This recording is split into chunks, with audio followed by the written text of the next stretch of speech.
Hi friends, പുതിയൊരു വീഡിയോയിലേക്ക് എല്ലാവർക്കും സ്വാഗതം. ഇന്ന് നമുക്കൊരു 4 മണി പലഹാരം ഉണ്ടാക്കിയാലോ. അതിനായിട്ട് കുറച്ച് സോയാബീനാണ് ഞാൻ എടുത്തേക്കുന്നത്. വലിയ സോയാബീനാണ് എടുത്തേക്കുന്നത്. ഇത് നമുക്കിനി ഒന്ന് വേവിച്ചുകൊണ്ട് വരാം.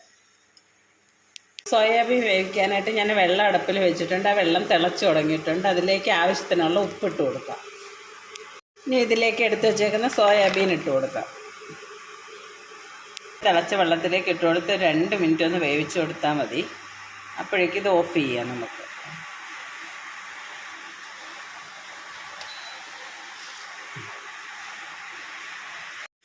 സോയാബീൻ വേവിച്ച വെള്ളം ഊറ്റിക്കളഞ്ഞ് പിന്നെ പച്ചവെള്ളം ഒഴിച്ച് ഒന്നുകൂടെ കഴുകി ആ വെള്ളം ഊറ്റിക്കളഞ്ഞിട്ട് വെച്ചേക്കുവാണ്. ഇതിനി ഒന്ന് ചൂട് മാറിയതിന് ശേഷം നമുക്കിത് എടുക്കാം.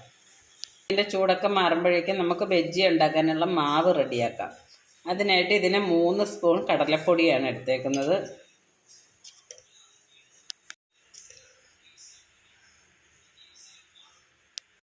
അതേ സ്പൂണിന് തന്നെ 1 സ്പൂൺ അരിപ്പൊടി എടുക്കാം. ഇനി ഇതിലേക്ക് മാവിന് ആവശ്യമായ ഉപ്പിട്ട് കൊടുക്കാം. എരിക്ക് ആവശ്യമായ മുളക് പൊടി ഇട്ട് കൊടുക്കാം. ഒരല്പം കായപ്പൊടി കൂടി ഇട്ട് കൊടുക്കാം. ഇനി ഇതെല്ലാം കൂടി നല്ലപോലെ ഒന്ന് ഇളക്കി കൊടുക്കാം.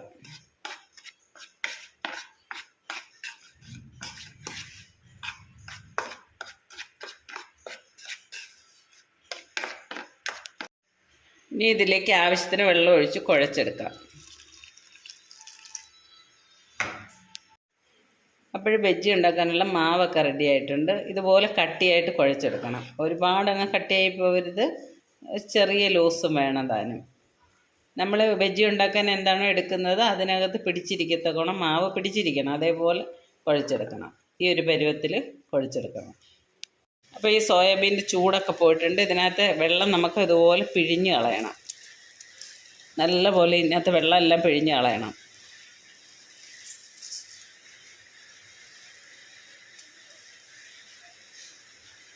മറ്റൊരു പാത്രത്തിലേക്ക് മാറ്റി വെക്കാം.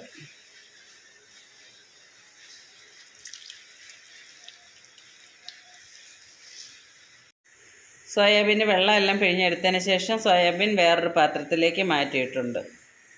ബജ്ജി ഉണ്ടാക്കാനായിട്ട് ഒരു പാത്രം അടുപ്പിൽ വെച്ചിട്ടുണ്ട്. ഇതിലേക്ക് എണ്ണ ഒഴിച്ചു കൊടുക്കാം. ഇപ്പോൾ പാത്രമൊക്കെ ചൂടായി വന്നിട്ടുണ്ട്. അതിലേക്ക് എണ്ണ ഒഴിച്ചു കൊടുക്കാം.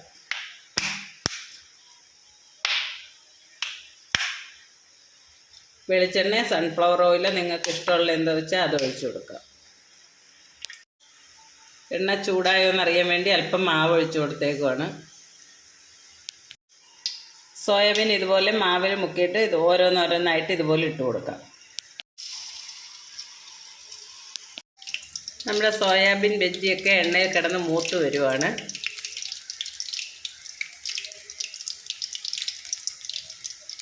എണ്ണയിലേക്ക് ഇട്ട് 2 മിനിറ്റോളം നമ്മളത് തൊടിയേ ചെയ്യരുത്. 2 മിനിറ്റ് കഴിയുമ്പോൾ നമുക്കിതൊന്ന് തിരിച്ചിട്ട് കൊടുക്കാം.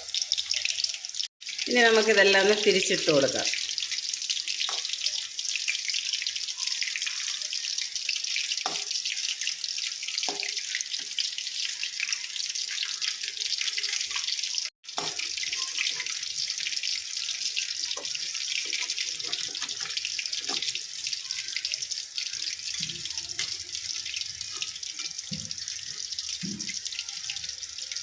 അപ്പോഴും നമ്മുടെ ബജ്ജിയൊക്കെ നല്ലപോലെ മൂത്ത് വന്നിട്ടുണ്ട്. ഇനി നമുക്കിത് കോരിയെടുക്കാം.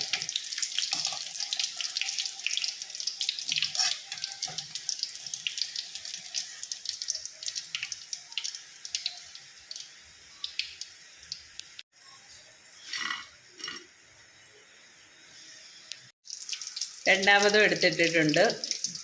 അപ്പോൾ ഇതുപോലെ നമ്മൾ മാവിൽ മുക്കി ഇങ്ങനെ ബജ്ജി ഉണ്ടാക്കുന്ന സമയത്ത് നമ്മൾ തീ കുറച്ചിട്ടിട്ട് വേണം ചെയ്യാൻ കൊണ്ട്, അല്ലെങ്കിൽ ആദ്യമൊക്കെ ഇട്ടത് പെട്ടെന്ന് കരിഞ്ഞു പോകും. എല്ലാം ഇട്ടതിന് ശേഷം തീ കൂട്ടി വെച്ച് കൊടുക്കണം. അങ്ങനെ നമ്മുടെ സോയ ബജ്ജിയൊക്കെ റെഡി ആയിട്ടുണ്ട്. വളരെ ടേസ്റ്റിയായ ഒരു ബജ്ജിയാണ്. നിങ്ങളെല്ലാവരും ഇത് ചെയ്ത് നോക്കിയിട്ട് കമൻറ്റ് പറയണേ. ഇതിലേക്ക് ഞാൻ സോസൊക്കെ ഒഴിച്ച് കഴിക്കാനായിട്ട് എടുത്ത് വെച്ചേക്കുവാണ്. അപ്പോഴെൻ്റെ വീഡിയോ ഇഷ്ടപ്പെട്ട ലൈക്ക് ചെയ്യാനും ഷെയർ ചെയ്യാനും സബ്സ്ക്രൈബ് ചെയ്യാനും മറക്കരുതേ. പുതിയൊരു വീഡിയോയുമായി വരുന്നത് വരെ ബായ്.